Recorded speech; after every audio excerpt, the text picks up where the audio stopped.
Hola, ¿qué tal?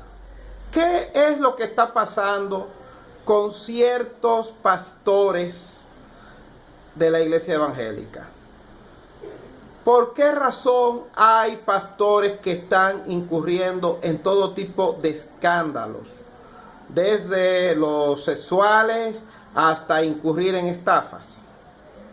¿Por qué usualmente los escándalos recaen sobre los líderes de este tipo de fe religiosa? Las razones son diversas. Y todo esto viene a consecuencia de lo que se ha convertido en tendencia en República Dominicana, de las acusaciones contra Johan Manuel Castillo Ortega, pastor de la Iglesia Libre del sector Los Alcarrizos de Santo Domingo, República Dominicana. Este fue apresado el día 6 de junio del 2024, ya que los padres de dos jovencitas menores de edad, desde que eran tiernecitas, se querellaron, lo denunciaron por presunto abuso de índole sexual. Y esto está agravado, castigado por los artículos 330, 333 del Código Penal y los artículos 12, 18, 339, 396, etcétera, de la Ley Código del Menor. En su momento le dieron una medida de coerción de 50,000 pesos en efectivo y una presentación periódica. Entonces la pregunta es, ¿a qué se debe que sea sobre algunos rastreros y sinvergüenzas del culto evangélico? Miren, señores, dentro del culto evangélico hay muchísima gente honorable y seria. Ahí está, por ejemplo, los hermanos Duarte, encabezados por Manuel y su hermano, quienes son familia mía, primos míos. Esa gente son serias, son honorables, son gente de sólida formación humana, moral. Ahí está, por ejemplo, David Fitz en San Francisco de Macorís, que en paz descanse. También está el ingeniero Estrella, vecino mío en San Francisco de Macorís, quien fue presidente de los pastores de San Francisco de Macorís. Gente de mucho honor, gente que en ciertos momentos han venido aquí y a mi familia a brindarnos apoyo moral ante ciertas cosas que nos han estado pasando. Gente que se podría decir que son ángeles, que de hecho lo son, ángeles aquí en la tierra. Ahora bien, ¿por qué los escándalos recaen precisamente dentro de ese culto religioso?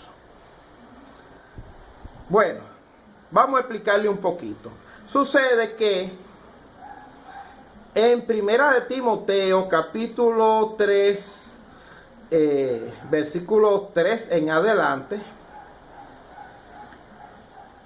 el apóstol Pablo le manda una carta a Timoteo.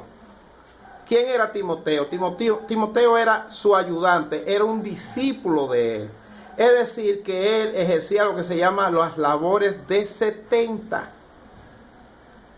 La iglesia de Jesucristo está conformada por los siguientes cuerpos gobernantes, que es el quórum de los 12 apóstoles, a su vez con una presidencia, una primera presidencia, como él la dejó establecido, Pedro, Santiago y Juan, y están los 70. Los 70 se trata del cuerpo gobernante más antiguo de la iglesia de los tiempos de Moisés. En ese entonces eran los 70, Moisés, Aarón y el suegro de él, Jetro, eran la presidencia. Entonces los 70 eran los que los seguían a ellos también, acompañado de un cuerpo de personas que se supone que es la misma gente, de jueces. Ellos eran los que gobernaban la iglesia antes de nuestro Señor Jesucristo, quien modificó este cuerpo gobernante para crear el quórum de los 12 apóstoles, pero conservando los 70. Entonces Timoteo, como ayudante del apóstol Pablo, viene siendo un 70, porque los 70 son una extensión de los 12 apóstoles, ayudante de los mismos. Entonces, como ayudante, había que seguir ampliando la iglesia, consolidando la iglesia, creando ramas, creando obispados, porque los apóstoles tenían que predicar por todo el mundo de aquel entonces. Y por eso es que la iglesia más abajo, en los niveles inferiores, está también compuesta por evangelistas, o sea, predicadores, patriarcas, obispos, diáconos, entre otros más, porque los 12 apóstoles van recorriendo el mundo, asistidos por los 70. Entonces, en la organización de la iglesia se presentó que, bueno, que había que organizar y había que designar personas. Y algunos se mostraron hasta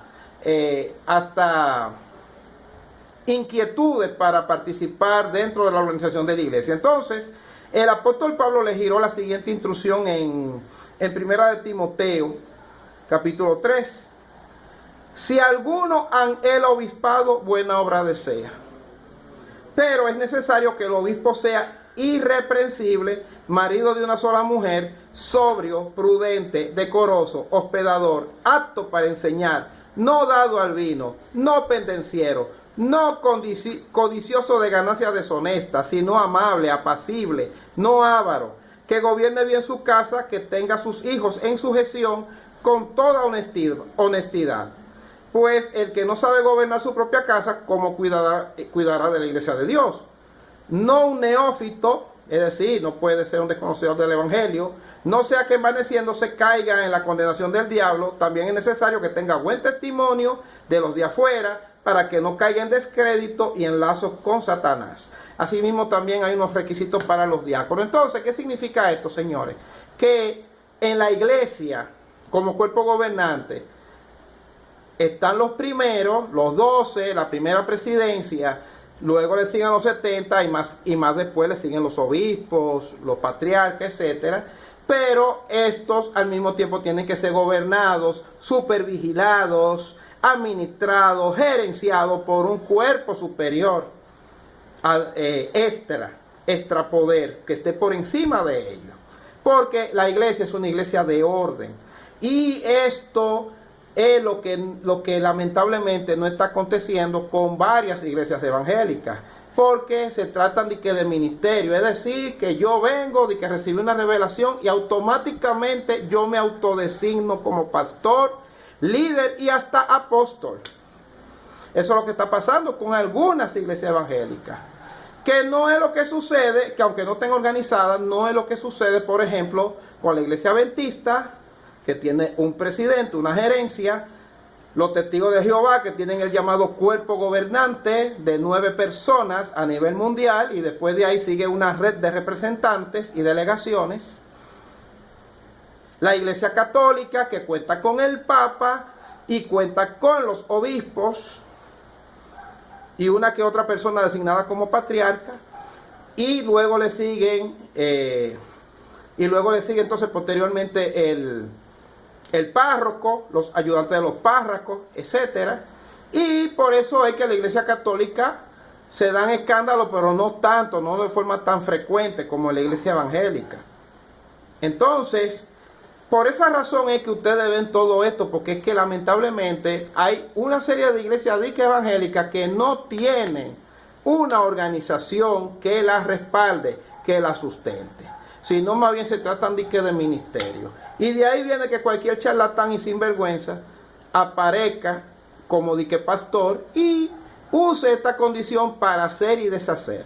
Nosotros hacemos un llamado al Ministerio de Cultura, al Ministerio de Educación, porque es Ministerio de Educación y Culto, o Cultura y Culto, que tiene que ver con lo mismo, que le eche el ojo a este tipo de congregaciones disque cristianas o pseudo cristianas, para evitar este tipo de ratrería, entre otras. Hasta aquí es cuanto.